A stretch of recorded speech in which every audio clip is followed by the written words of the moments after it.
This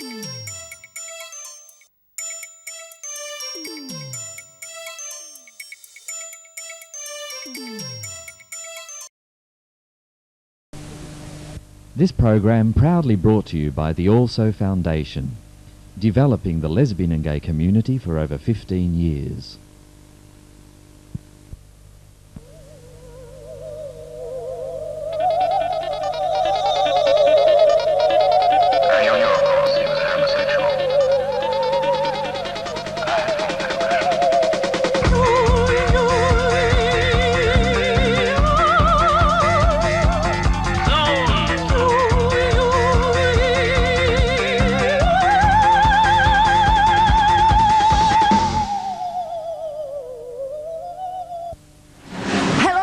Welcome to this edition of Queer Zone. I'm Madeleine Swain.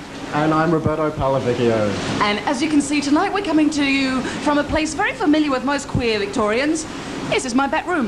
We've been having a bit of trouble with the septic tank. No, we're not. We're in Daylesford and at Hepburn Springs, and Roberto and I are slogging our guts out in this mud spa filled with lavender, sandalwood, bergamot, and of course mud. And what have we got on tonight's show, Roberto? Well, coming up later in tonight's show, we have highlights from Midsumma 96, seeing as Midsumma 97 is just around the corner. And we've also got some more pet tips and some queer music news from John Richards. And a very special guest interview. Ursula Dawkins interviews Christos Tsiolkas, co-author of an autobiography, if that's possible, called Jump Cups with Sasha Soldatov. And finally, I'm afraid we've got a bit of bad news tonight. We have our co-resignations from Roberto and myself, because really, I'm just about fed up with these awful gigs we've been getting. What do you think? Well, I think somebody's got to do it, Madeleine, but God damn it shouldn't be us. That's right, I'm out of here. Hold this.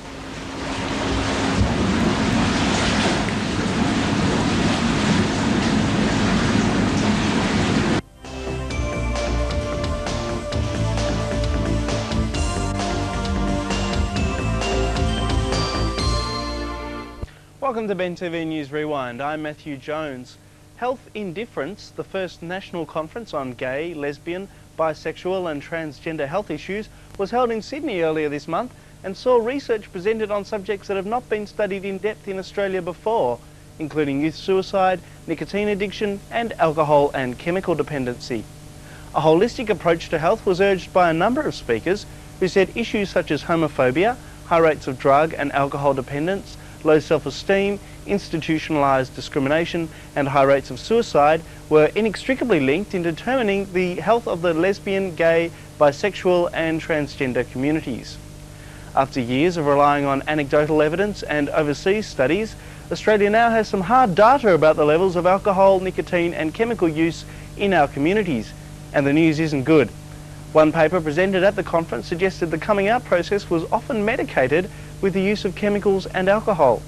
The authors said the prevalence of chemical and alcohol use in the gay and lesbian community meant those who feel they have a problem with drugs or alcohol often don't get the acknowledgement and support their situation deserves. In another paper presented at the conference, a survey at the Midsumma Carnival earlier this year found that 44% of a sample of 176 lesbians were smokers, compared to just 25% in the broader population.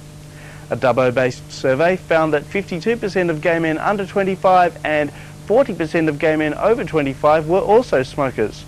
And finally, US author and keynote speaker at the conference, Eric Rofus, said many gay men living in the midst of the AIDS epidemic were suffering in similar ways as those who had survived the Holocaust or the Cultural Revolution. This has been Ben TV News Rewind. Well, there are quite a few gay and lesbian B&Bs around Daylesford. Some of the more well-known ones include James Booth's Linton House, The Balconies, and John Cudding's Holly Lodge. John, how long have you been operating Holly Lodge? As a bed and breakfast, it's been 4 years now. Mm-hmm. Prior to that, I started up a business downtown called Not Just Muffins, which is still running and still a gay establishment. Tell us a bit about Holly Lodge. Just explain to us some of the facilities here. Well, it's a large old Victorian house. It was run as a B&B back in the 30s and 40s, actually, which was when our earlier boom was. And then it was a private house for 20 odd years. And it's got 4 bedrooms. As you see, they're all queen-size rooms and they're all done to a theme. At the moment we're in the baronial room. But we also have an Egyptian room, an Oriental room, and a garden room. So they've all got their own theme. They're a little over the top, but I figure most people are only in for a few nights so they can cope with the over the top feeling, and it's sort of not the thing they'd have at home probably. Which is probably why they come here. Well, exactly right. Yes. Exactly. Yes. Now, Daylesford has quite a queer history, doesn't it? John, tell us a bit about that. Yes, back in, I think, probably the late 50s, maybe into the 60s, there was quite a large lesbian population up here. They actually had their own bar in one of the hotels. But they seem to have drifted out of the area, and they're more into the smaller towns around the area, and quite a few up around the Castlemaine Chewton area. Right. In fact, we have several women's-only accommodation in the area. Two of them are fairly new. One is called Villa Vita, and that's situated out at Kingston towards Ballarat. And the other one is called Avalon Miss, which is very secluded on 20-odd acres. Right. And that's near Mount Franklin, so it's a good, quiet getaway. And I think Lorraine only takes a couple, so you'd have a really Very nice, exclusive. quiet, exclusive, romantic spot to be, yes. Mhm. And only 5-10 minutes, both of them 10 minutes out of town, so while you've still got that seclusion, you're still quite close to town if you want to pop in for the delights of Daylesford.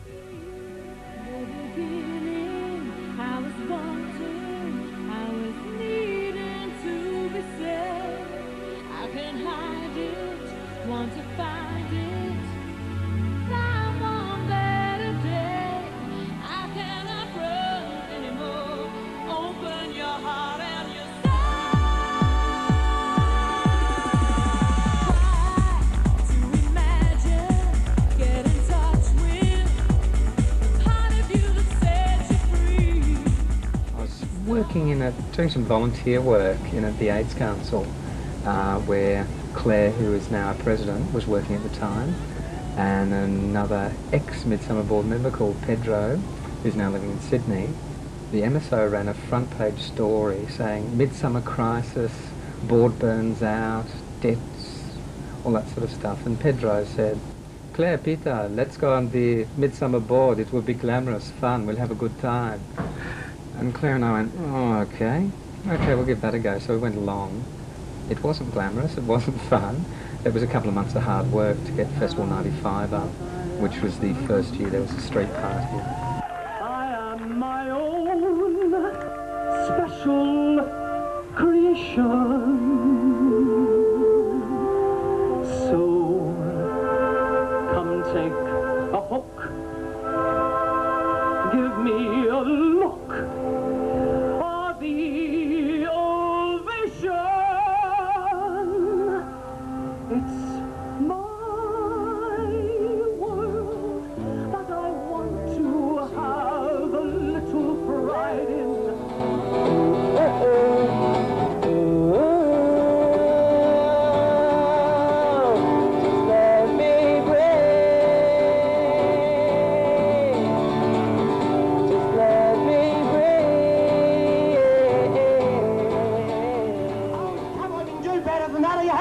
Midsumma! Of course you are! And before we start this dog show, I've got a couple of quick things that I'd like to say, which is not like me, you know I hate a chat.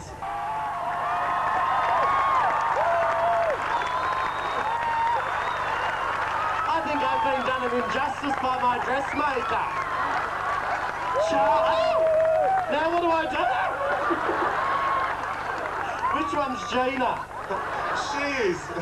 This is what I look like about 5 o'clock tomorrow morning on a bar stool at the Peel. Dust, you need pins. No, I just need a bit of budgie blue on the eyes. Let's hear it for Charlie and Gina.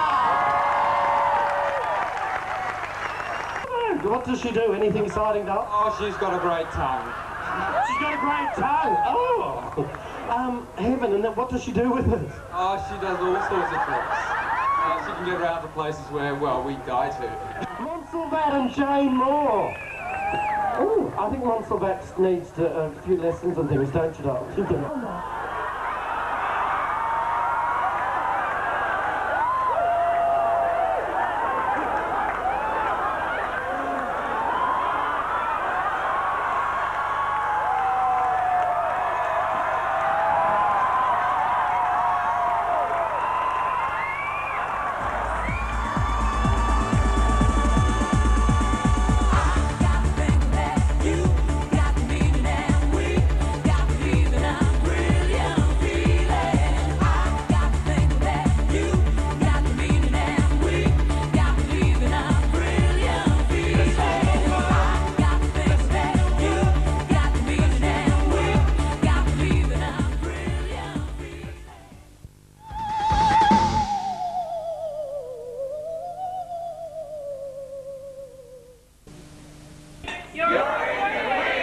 There was no carnival that year.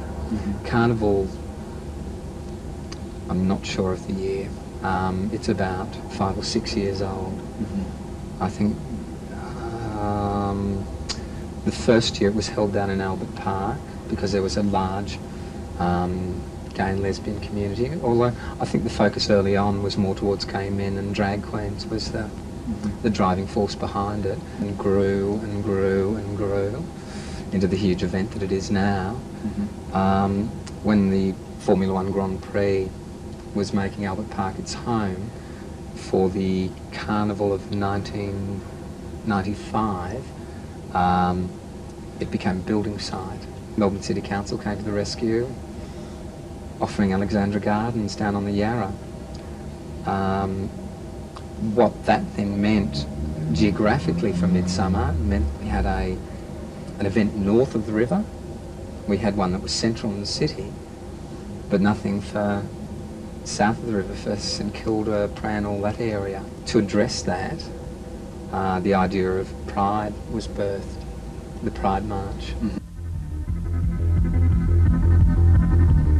So, are you guys from a particular group, or you're just sort of all friends? We're a mishmash of identities, darling, representative of the gay community. So what does this mean to you today, guys? Like, what does the march mean to you guys? Well, do you want to take it over? Oh, okay. So why is this sort of thing really important? Come on. Okay, why is it important? Because it's about us celebrating our sexuality and standing up for what we believe in and trying to fight homophobia, you know?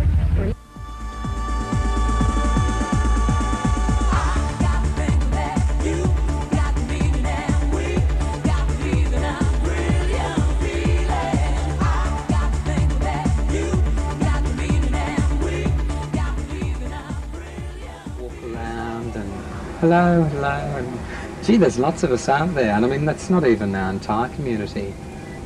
But I think on Carnival is the day you get the broad range of the community where you get the older members of the community, the younger ones, they're all in the same place at the same time. It gives it that great focus. And being high profile and right next to the city, it means there's the opportunity for more people to wander in and or just stumble on it by accident, which I think is terribly exciting, and sometimes you see them backpedal out of it, but other times you see them embrace what's happening there, and they become excited by it and go, this is really different to what we're used to, or we don't know a lot about the gay and lesbian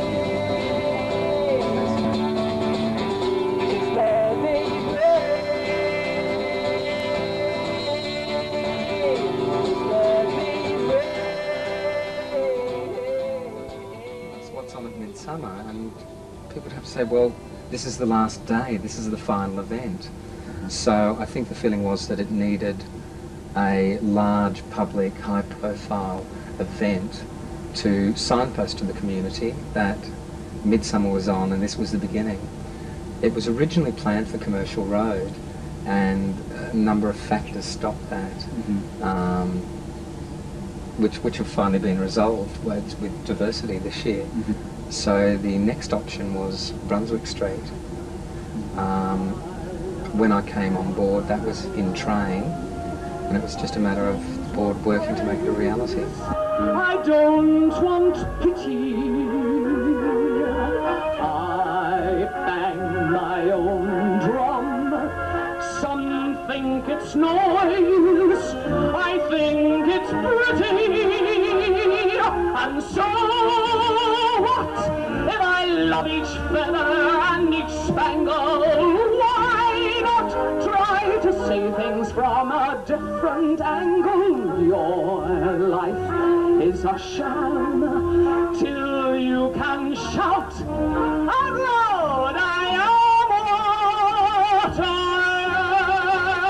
We're at Jack's at the Alpha Galleria on the main strip in Daylesford, where every Friday night the local queer community get together to chat and drink and eat and network. And just in a minute, Madeleine's going to chat with some of the more colourful characters, aren't you? Not about colourful, but let's go and have a look who's in here. Come this way. Hello. How are you? I'm good. Who are you? I'm Guy. And Guy, what are you doing in Daylesford? I'm living here in Daylesford because I'm Jack's partner and we run this place. And tell me, why do you think Daylesford is such a queer magnet? Because it's not far from Melbourne, it's very close to Melbourne, and I think it's just like anything, it snowballs. A few people came here and everybody heard how good it was and how accepting the local community was, and it's just snowballed from there. And it's a great place to come and day trip or to come and stay for a romantic weekend. Hello, and who are you, sir? I'm Jack. You're the Jack? The Jack? Yeah, I'm Jack. Jack's absolutely fabulous. Terrific. And Jack, what made you move to Daylesford?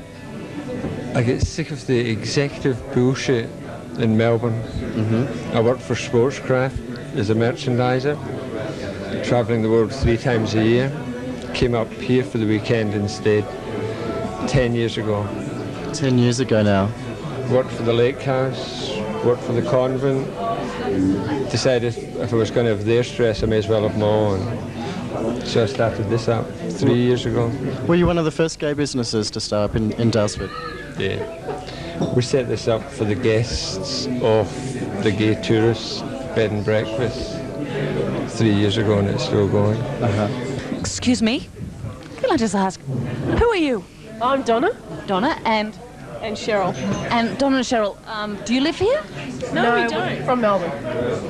And let me ask you one question. Why do you think Daylesford is such a queer magnet? You told me. You're the one that made me come here.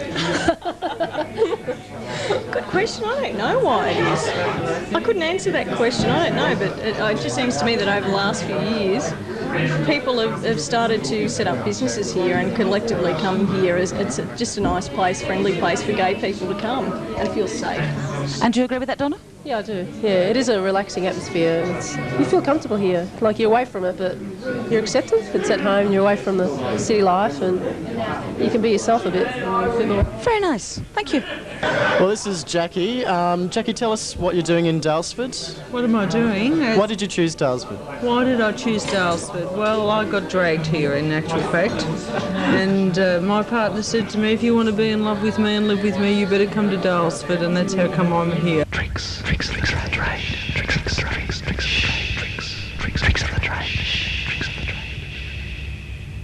We've done everything except a wedding and a bar mitzvah. Tell me about your cigar. I just love cigars. Don't forget, out there, if you're going to do it, you're going to do it safely. When I've got to go to bra and knicker shopping, it's just across the road at Bran Central. There's a bra place there. Well, all of us girls go through the fashion magazines just to see what the look is. I'm ragged, I'm sweaty, so hello. Everybody is here at the Laird auction and it's going to be a great success. Dulcie's out there working her butt off. A lot of the boys out there bring numbers in and say, oh, can you do this for me because I really like it. It was camp, it was easy to say, and it stuck. And I've just been Paris from where to go. That's me. It's very superficial, and you walk away from it, you take this stuff off your face and you take these off, and you're a normal person again. My name is Sian Tate, and I'm in the queer zone.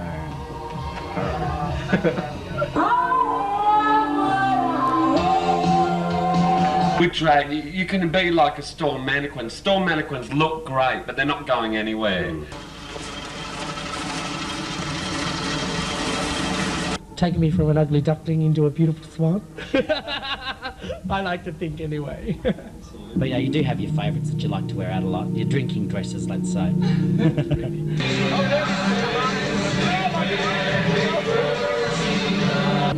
Learn how to drink. Yes, indeed. I think I'm a caring and sharing drag queen. As they say, shit happens.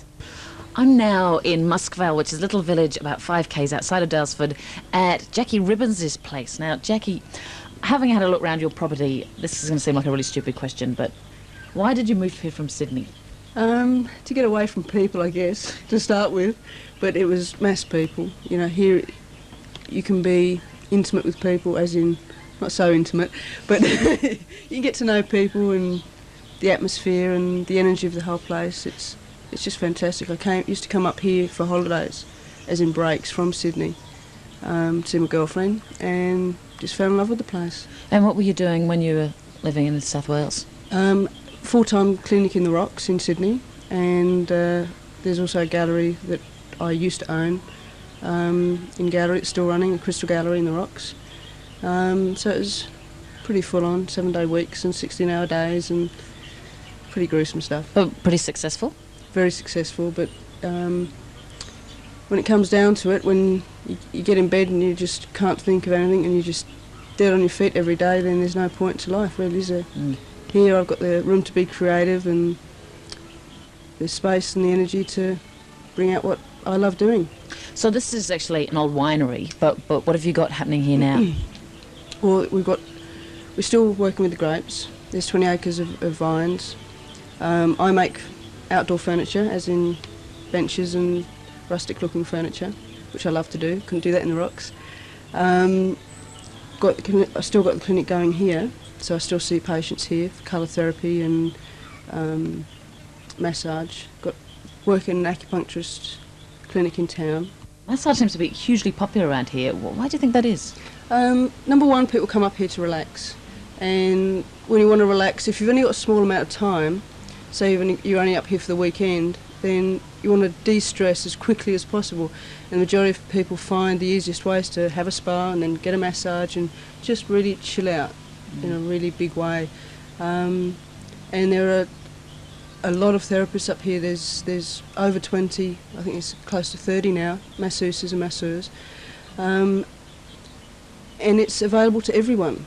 Is it competitive at all with that many, or does everybody just... No, everybody knows each other, and it's a great feel. Unlike Sydney, where it was dog eat dog, here it's, people refer people and the different types of massages, and it's just wonderful. But you're sort of way out here. How do people know about it? Can you make a living? Yeah, it's pretty much word of mouth. We've only been open officially for 2 weeks, so we're still all new and excited. It's just word of mouth. I mean, people want to come to somewhere that represents country. So here they can look around the property and have a wander and breathe in the air and relax. It's a beautiful place. Yeah, thank you. It really is. And what are the tractors for? The tractors are for when we need to work on the vines. I mean, we've got 60 acres here, so we've got quite a bit of land to work with and play with. So we need to jump on them every now and again and cut down the grass or work with the vines. Can I ask you something? Yep. It's been a childhood dream of mine to have a go on a tractor. Any chance? Oh, yeah, I think we can organise that. Yeah.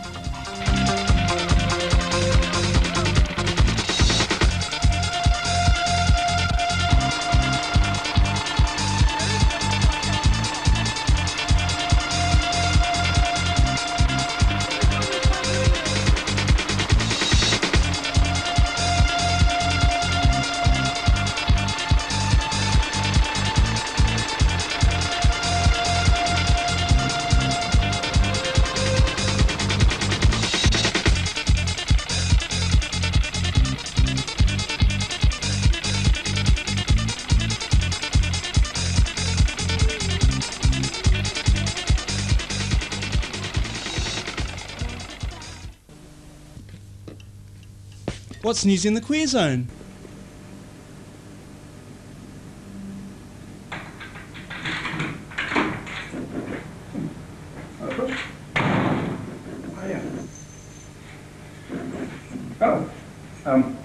Hi. David the cameraman's away in Perth for a couple of weeks. You know, people have been complaining that there's just not enough sex in this program. I know I have. So we decided to try and redress this balance, or to rebalance this dress, that we'd go and track down the sexiest singer we could find. And we have. It's Ivan Davis from New Zealand, and we had a chat with him outside Gluttony on Smith Street. There's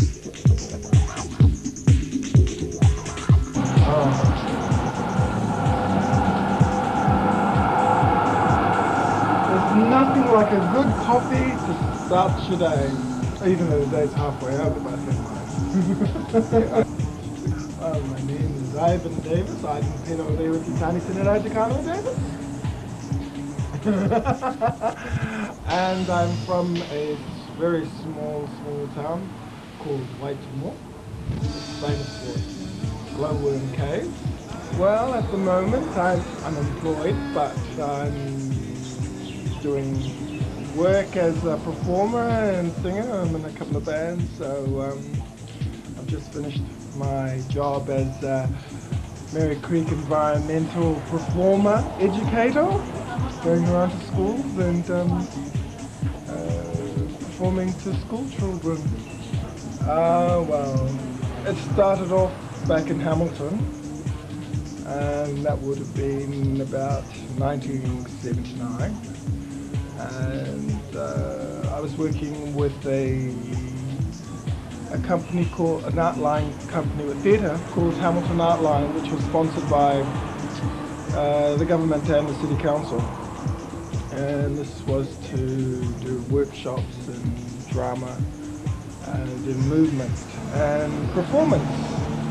And I became very interested in performance from there. And then I moved to Auckland in the 80s, and I was there for about 5 years, and then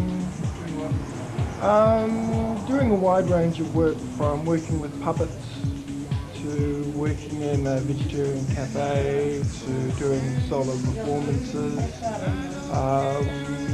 working at an art school as a model and putting on shows with other dancers, and I became very interested in dance, but I hurt my ankle and my knee, and so dance went out the window. And then music came into play, and I got involved with music, and so it's just been a progression from Auckland, Sydney to Melbourne. I wasn't in Sydney for that long, but I had a ball there. It's a fun city.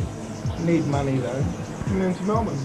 And when I came to Melbourne, I really liked the city, and I liked the environment, and it's been very, very good to me.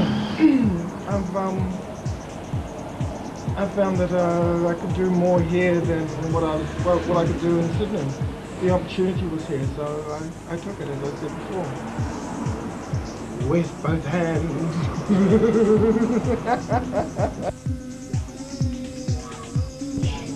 I moved into a S&M operatic group called Youch, which as I said before was a tongue-in-cheek look at S&M's relationship with where I did the whipping.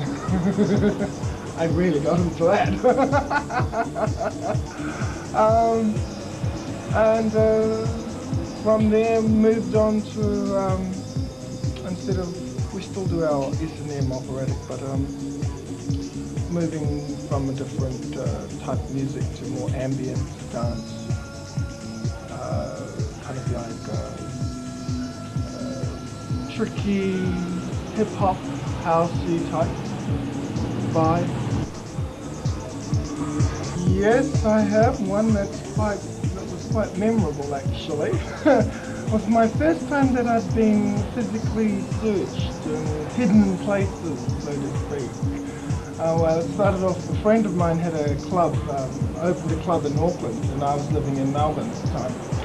And he asked me if I'd like to come over and perform at his club. So he paid for the airfares, and I went over, and when I got to the New Zealand customs office, they searched my bag, and because I just thrown all my performance gear into this bag, which had a decent dress, thigh-high boots, and false eyelashes and kind of like things, and they asked me, so you do drag? And I said, no, I'm performing. And then they said, would you please step into this room? And so I had to go into this room, and then had to bend down and be physically searched. And then that same night I had to do a performance, which was rather interesting. Very interesting actually. And now we're here at the Double Nut Restaurant, which is just off the main drag, and we're talking to restaurateur Marcel. Hello, Marcel. Hello. Now, you're not a native of Daylesford, are you? Where are you from? No, not really native. I'm from Switzerland, and here since 16 months. And actually straight out of Switzerland and to Daylesford. And why did you come over here? Well, because first there is quite a big gay community in a country town in Australia, and that's quite unusual, I think. And because it has a Swiss background as well, and I didn't know it had a Swiss background. Tell me more about that. yeah, Hepburn Springs was originally founded by Swiss Italians, the Cinesi, and during the gold rush, and then I think they went off or whatever, or they lost the contact. But it's still quite a big thing. They have this festival in April or so. And did you hear about that way over in Switzerland? Yeah, well, we had friends actually. He's here, Blake, and he told us about Daylesford, and he did send us information. And because we had this information, we thought, well, that's it. We will be here soon. And we told everybody that we will live in Daylesford. And we haven't seen Daylesford before. And well, then we came over, had a look in Daylesford, bought that house, went back, and that's it. And have you managed to have less hours? We've been talking to people who say that they moved to Daylesford to just relax a bit and not work quite as hard. Well, yeah, we did. At the first couple months, and now that my business partner decided to live in Perth, and I do it by myself now, so it turns out the same way, because I run the restaurant and the guest house, and that's, yeah. And I've been dying to ask you about all these photographs. Oh, I've noticed some of the locals that we've already met. Tell me more about these pictures around the wall. Well, it was again an idea of a friend of mine. He's working in advertising, and he thought it would be good to have like a talking point to involve people. So the first couple of weeks we just took photos of friends and guests, and we put them around the wall. And it's actually a good thing, makes it more sympathetic, and it's, yeah, people talk, and it's great. It must also give people a feeling of belonging, and it's their restaurant, because there are pictures on the wall. It's lovely. Yes, exactly. And I think it goes very well with our idea of a restaurant, that it should be fun for everybody and like a place where you like to stay, and yeah, not just like you pay money and you get food and that's it and you go out. I think that's not the point. Has to have certain atmosphere and character. That just fits with the whole sort of Daylesford community thing, doesn't it? Yeah, I think so, and I hope it will stay like that for a long time. And what about the food? Is it very European in flavour? Well, I think so. I can't do anything else. Well, that's not true. I do some Asian cooking as well, but I try to stay with Swiss cooking and yeah. That's a Swiss clock. Is it a cuckoo clock? Not really, but it's a Swiss clock. Yeah, it's very European, because Switzerland is like in the middle of France, Germany, like surrounded by those countries, and the influence is very strong. Mm-hmm. And Italian cooking as well, so it gives a nice, very European cooking. Well, we're certainly looking forward to trying it a little bit later on. Yes, you will. Thanks. Thank you. Welcome again to Bibliophile. I'm talking with Christos Tsiolkas about jump cuts and autobiography, which is something he's just written with Sasha Soldatov, a Sydney writer. Hi, Christos. Hello. I want to ask you how the book came about, and perhaps you can talk a bit about the process of writing with Sasha. Well, Sasha and I, we've known each other for about 4 years now, and we had, through that time, talked about working together on something.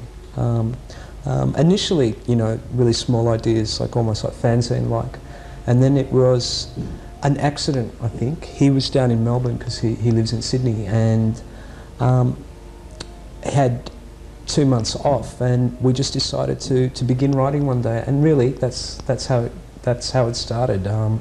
It wasn't a great grand idea. It was just that we were together in the same place and really excited about working together. I think for me too, there's I found with writing that there's that idea that it's a completely solitary pursuit, and the reality is that the ideas you get, the kind of sparks for your imagination come from your relationships, you know, from other writers, from friendships, from your lover, from whatever, and we both wanted to work on a book that reflected that. The book's divided into chapters with headings like aesthetics, work, fairly monumental sort of themes. Were they things that suggested themselves as you went along in the writing, or did you start with those themes and flesh them out together? They were actually the basis for us beginning to write, is that we knew we sat down and decided the 7 broad areas that we wanted to work in. Because the thing you got to understand is Sasha and I can, you know, we probably talk too much about anything, but they seem to be the revolution, ethics, history, love, age, aesthetics and work acted as kind of broad headings in which we could move in and out from imaginative writing to, I guess, essay writing to politics, if we liked.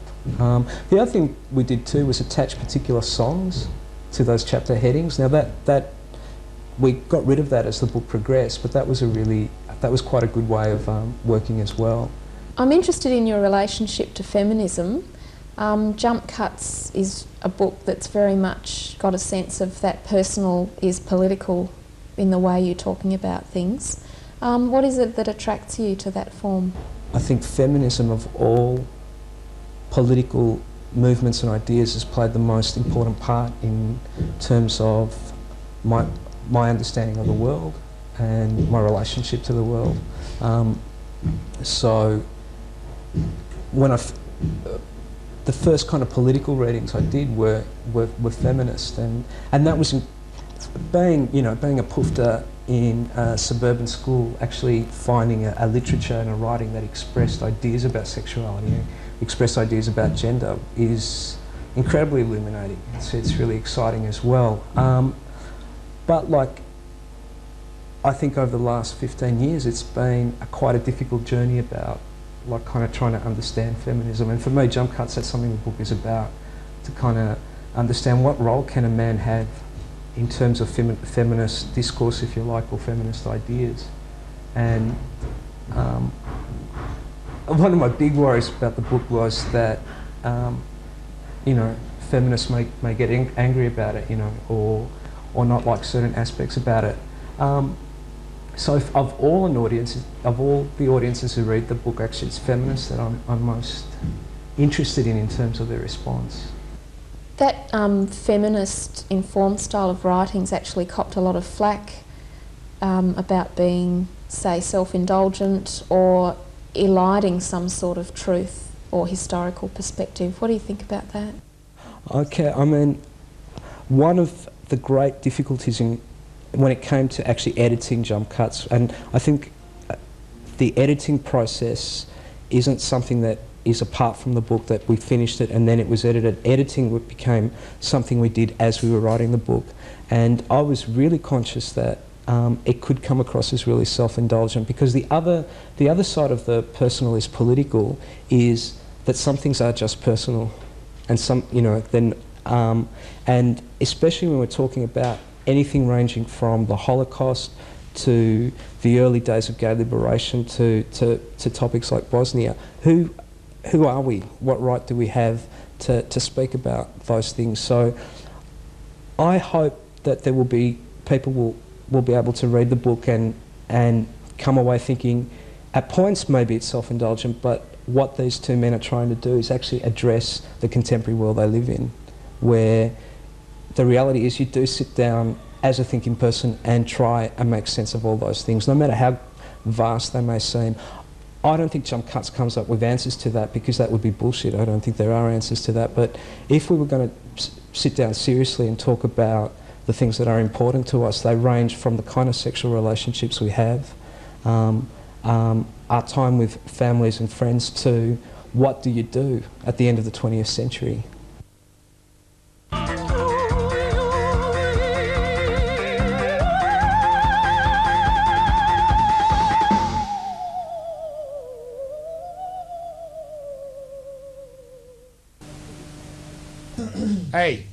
Hey, you're in the quiz zone. So how confronting was it to write from that point of view, that self-exposure point of view, in the writing of it, and also now that it's out there in the world?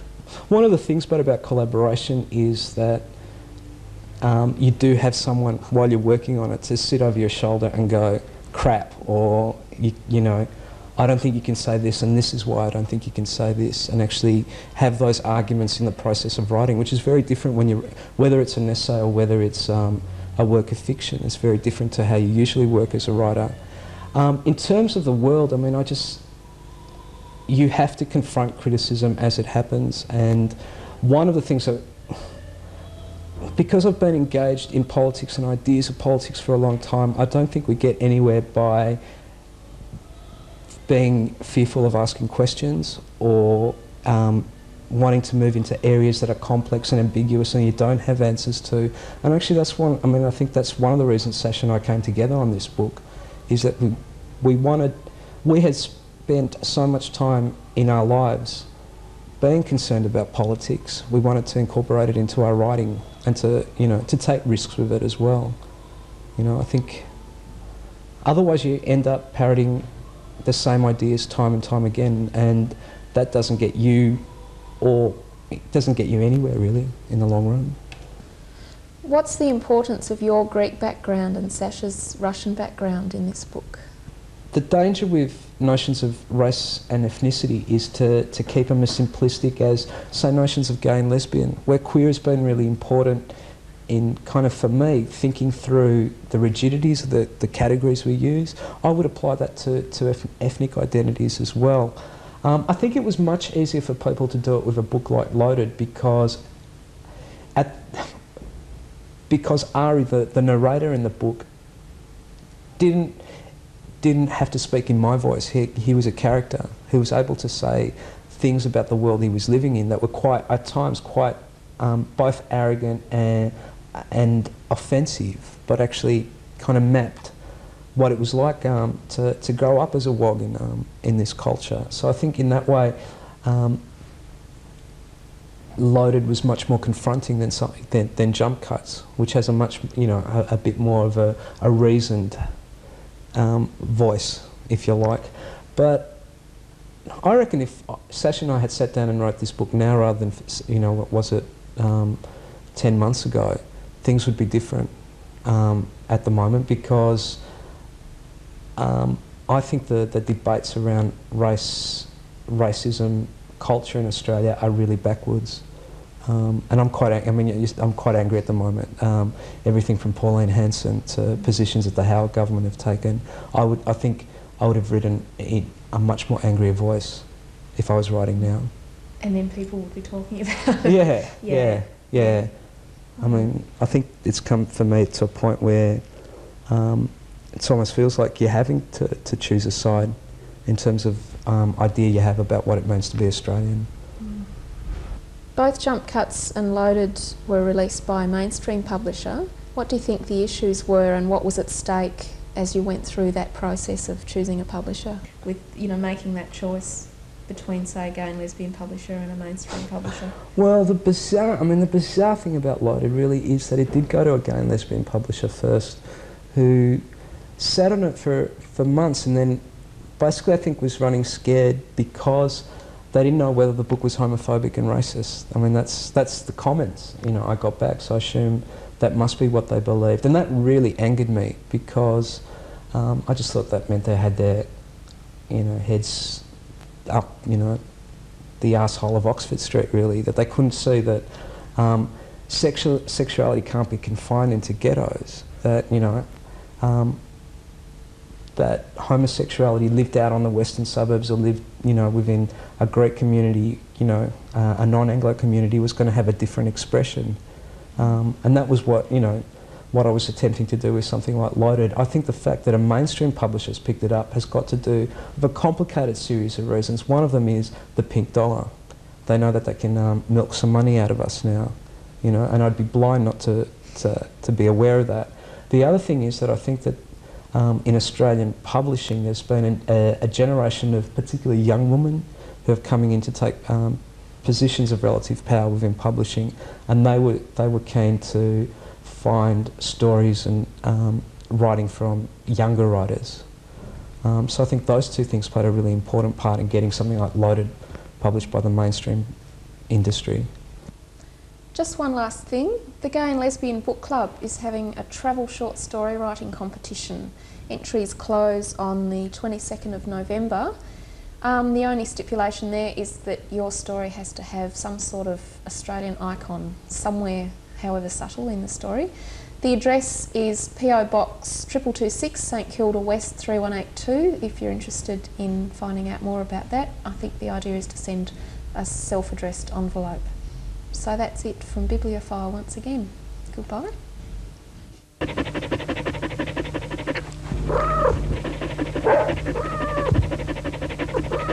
Hi, welcome back to Heavy Petting. Last week we had a look at alternative therapies for your pet and talked to Dr. Gabriel Carter about acupuncture.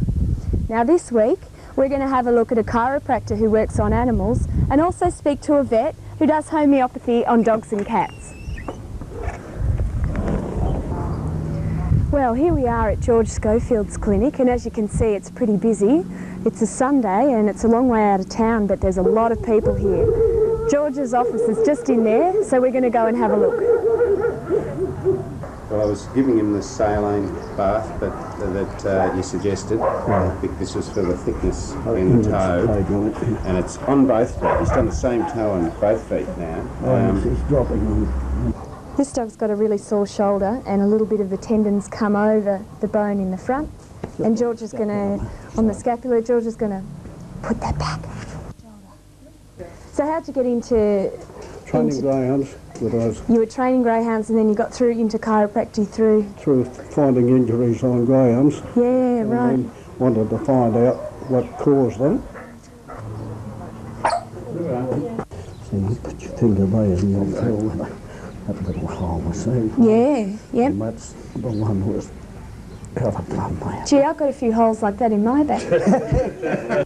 So you treat show dogs and racing dogs? Any breed at all, as long as they've got 4 legs. And have you treated cats? Oh, you do too? Don't ask me. Have a look at some of the scratches. So the greyhounds treated by George Schofield win races? Well, they wouldn't be coming here if they weren't. Exactly. No, that's a very good question. Yeah. So what is animal homeopathy? Well, animal homeopathy is a natural therapy that stimulates the body to heal itself. The job of the homeopath is to match the signs and symptoms of the sick animal. Now what's the historical background to homeopathy? How did it develop? In the past 200 years, up to 2,000 homeopathic remedies have been tested on healthy people, and all the resulting signs and symptoms have been documented. And so as a result, each remedy has its own symptom picture, and it's just then a case of matching the signs and symptoms of the sick animal to the signs and symptoms of a particular remedy. What are the differences between human homeopathy and animal homeopathy? I think the basic difference is that because animals don't talk, we don't have any subjective symptoms, so we're relying a lot on the observations of the owner. So keen observation skills are required. For example, with arthritis, we need to know whether it's worse for or better for hot or cold weather, or whether it's affected by rest or exercise. And then we look at the general symptoms. For example, if the animal has a good appetite or a poor appetite, and then whether it likes to lie by the fire, whether it feels the cold, or whether it's a hot animal and prefers to lie on the warm tiles. So they're just general symptoms. And then we need some idea of the personality, whether it's timid or more extroverted, sociable sort of animal. And so with these sort of, all of this, we get a total picture of the whole animal. So what conditions would respond well to homeopathy? Homeopathy is particularly good for chronic conditions, though of course time is needed in the treatment of these conditions. Chronic things like chronic cystitis or incontinence, or bowel conditions such as chronic constipation, vomiting, respiratory conditions, skins, many chronic conditions. Homeopathy is also very good for treating behavioural problems. For example, fear of thunder in dogs, or indeed with weaning a litter of puppies, where there is a separation anxiety.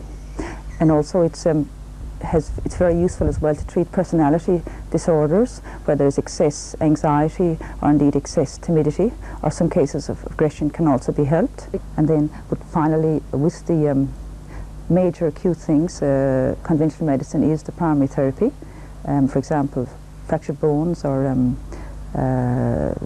if there is a torsion of the bowel or whatever, here surgery is the primary therapy, but homeopathy can be combined very well with conventional medicine.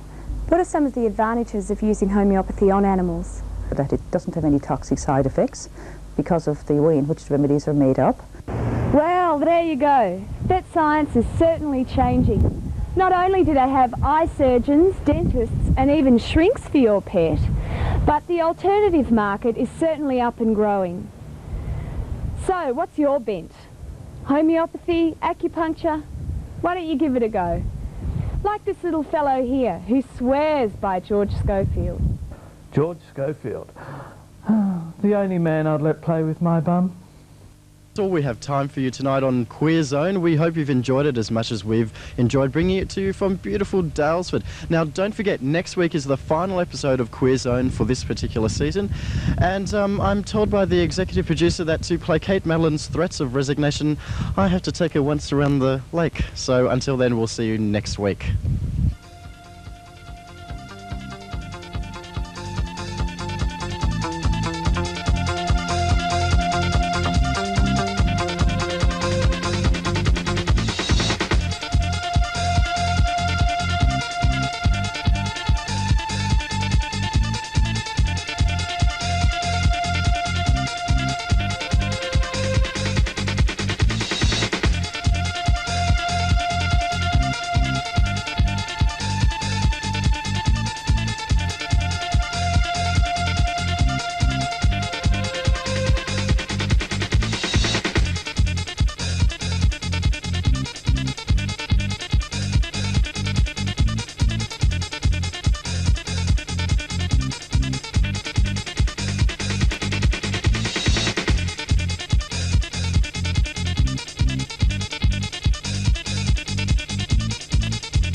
This program proudly brought to you by the Also Foundation, developing the lesbian and gay community for over 15 years.